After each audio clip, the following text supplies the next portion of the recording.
La peur de perdre le jeu et la naissance des mystères.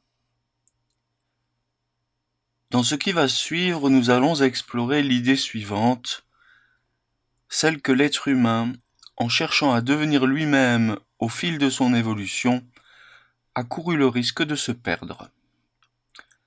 Et c'est à ce moment-là que sont nés ce que l'on appelle les mystères. Les mystères, ces lieux sacrés, souvent cachés, dans lesquels le lien avec le monde spirituel a été préservé à travers les âges.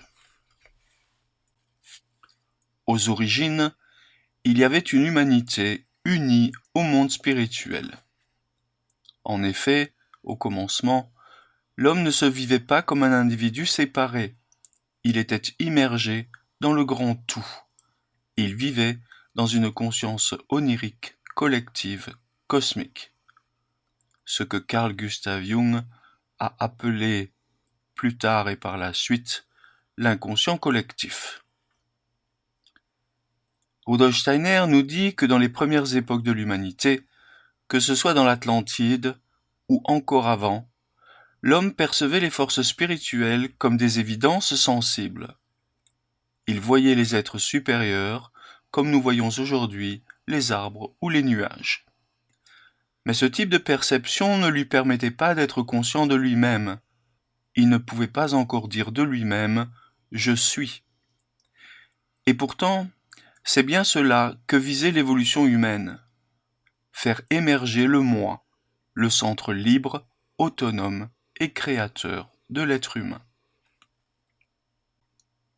Le prix de la liberté pour le jeu a été la descente dans la matière.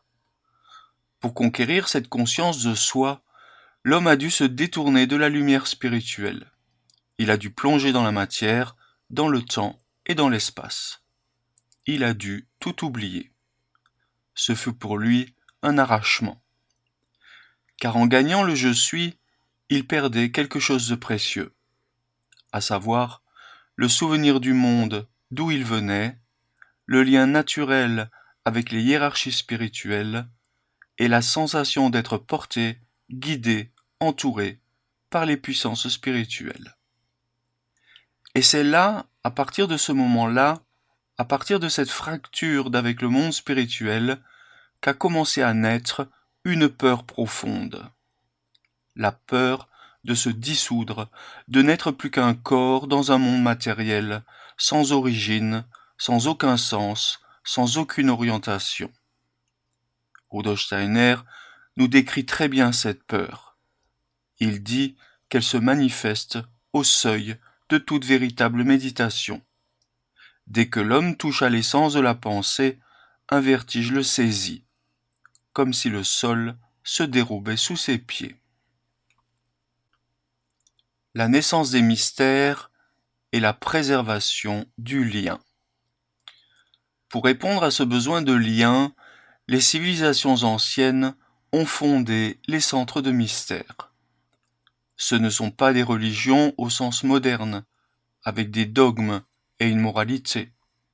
Les mystères étaient des écoles de transformation intérieure, des lieux où l'on préparait l'être humain à franchir le seuil vers l'invisible, mais toutefois sans se perdre soi-même.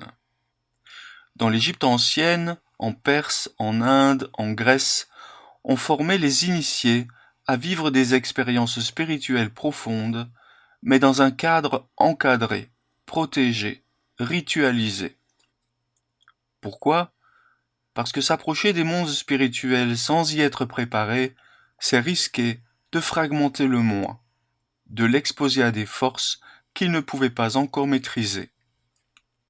Rudolf Steiner parle de l'initiation égyptienne, où, pendant 3 jours et demi, le disciple traversait les mondes astraux, accompagné de 12 prêtres. Ce n'était pas du théâtre, c'était une mise à l'épreuve réelle, psychique, cosmique.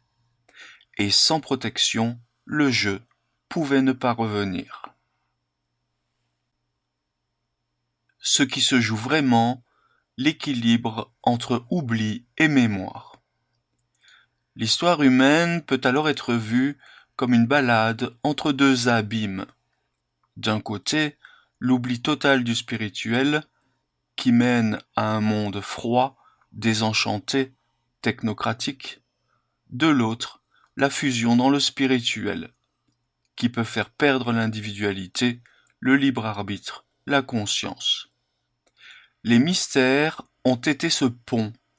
Ils ont permis à l'homme de garder une mémoire de l'invisible tout en développant des facultés humaines, comme la pensée, le sentiment et la volonté.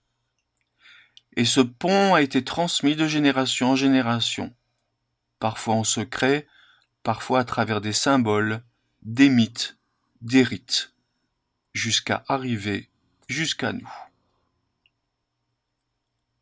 Aujourd'hui, qu'en est-il ?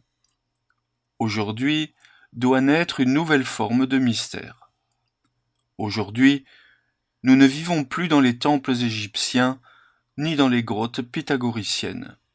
Mais cela ne veut pas dire que les mystères ont disparu. Ils ont changé de lieu. Aujourd'hui, le centre du mystère, c'est l'homme lui-même. Aujourd'hui, le temple est intérieur. Aujourd'hui, le jeu peut lui-même aller à la rencontre du spirituel, à condition de s'y préparer. C'est ce que propose l'anthroposophie, une voie moderne, claire, occidentale, pour connaître le monde spirituel sans perdre le sens du réel. Une voie qui ne nie ni la science ni la liberté, mais qui les complète par la connaissance intérieure. Comment s'y prendre ? Il s'agit de traverser la peur. Car oui, il y a une peur à franchir. La peur de la perte, la peur de la solitude, la peur de se dissoudre dans l'invisible. Mais cette peur, nous dit Steiner, peut devenir un passage. Elle peut devenir un seuil. Elle est l'épreuve du feu intérieur. Et si nous avons le courage d'y entrer, nous découvrons que le moi véritable n'est pas isolé. Il est le reflet de l'esprit dans l'homme, et qu'à ce titre, il est indestructible.